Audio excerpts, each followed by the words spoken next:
देश भर में महिलाओं के खिलाफ बढ़ते अत्याचार और दुष्कर्म की घटना के विरोध में राष्ट्रीय युवा शक्ति ने रांची के मोरहाबादी मैदान में 2 दिवसीय उपवास कार्यक्रम का आयोजन किया।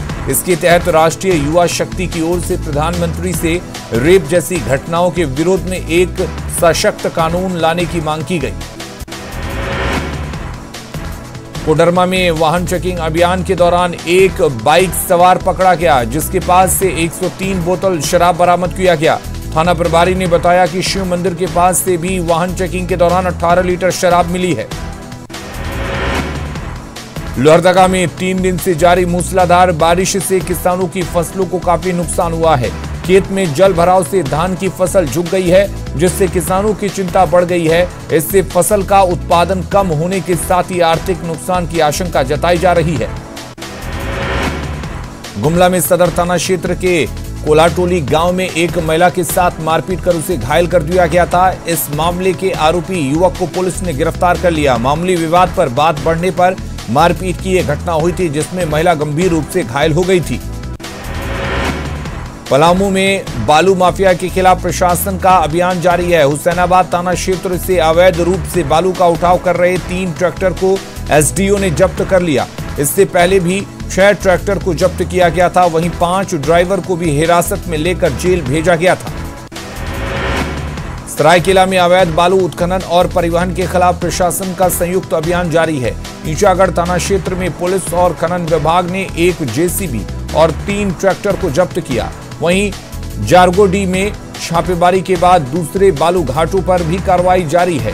पुलिस प्रशासन की कार्रवाई से बालू माफियाओं में हड़कंप है। गुमला में ग्रामीण क्षेत्रों में इन दिनों लोगों को सड़क को लेकर काफी परेशानी झेलनी पड़ रही है। हल्की बारिश के बाद जल जमाव होने से सिसई बाजार टांड में चलना मुश्किल हो रहा है। वहीं हर गांव को मुख्यालय से जोड़ने के प्रशासन के दावों पर सवाल भी उठ रहे हैं। गुमला के पालकोट में हुई सड़क दुर्घटना में बसिया के युवक की इलाज के दौरान मौत हो गई।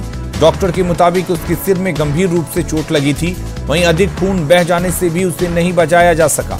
पुलिस ने शव का पोस्टमार्टम कराकर परिजनों को सौंप दिया। साहिबगंज में 10 अक्टूबर से भारी वाहनों के बिहार में प्रवेश बंद रहेंगे। NH 80 की मरम्मती के कारण बिहार सरकार ने 1 सप्ताह तक भारी वाहनों के प्रवेश पर रोक लगाई है। वहीं गाड़ियों के वैकल्पिक रास्ते से जाने के इंतजाम किए गए हैं। इस दौरान भारी वाहनों के लोड और अनलोड के लिए अलग अलग रूट बनाए गए।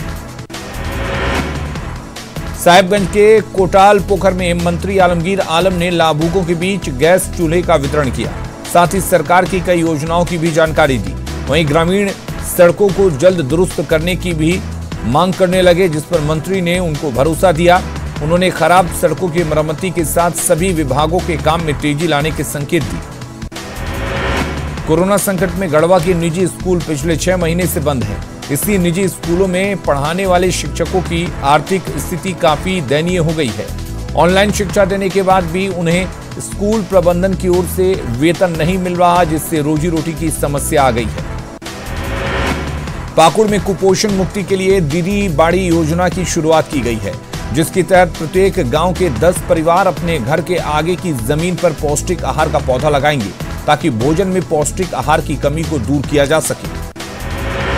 पाकुड़ में सांसद विजय हांसदा ने प्रशासनिक अधिकारियों के साथ मेडिकल कॉलेज के लिए स्थल का निरीक्षण किया। सदर अस्पताल के पास मेडिकल कॉलेज के लिए जमीन देखी गई। जमशेदपुर में साइबर क्राइम को रोकने को लेकर बैंक अधिकारियों के साथ एसएसपी ने बैठक की।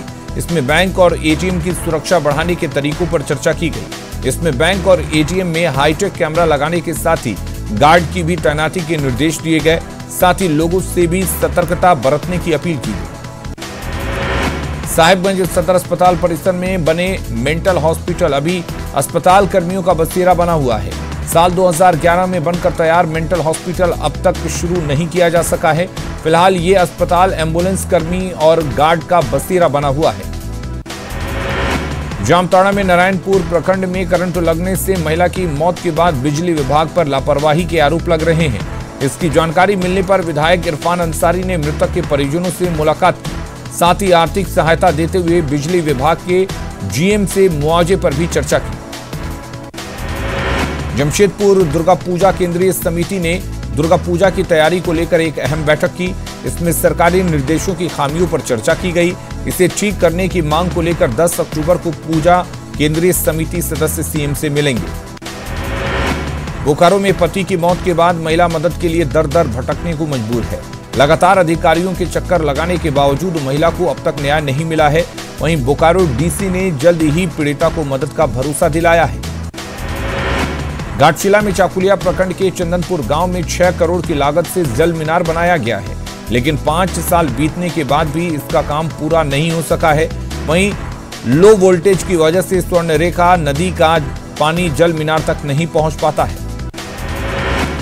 DAMFT यानी डिस्ट्रिक्ट मिनरल फाउंडेशन ट्रस्ट की ओर से गोड्डा में स्वास्थ्य विभाग की ओर से कई नियुक्तियां की गई थी। इनमें जिला प्रोग्राम समन्वयक की नियुक्ति में गड़बड़ी के आरोप लग रहे हैं। वहीं सिविल सर्जन ने तय मानकों के आधार पर ही चयन की बात कही है।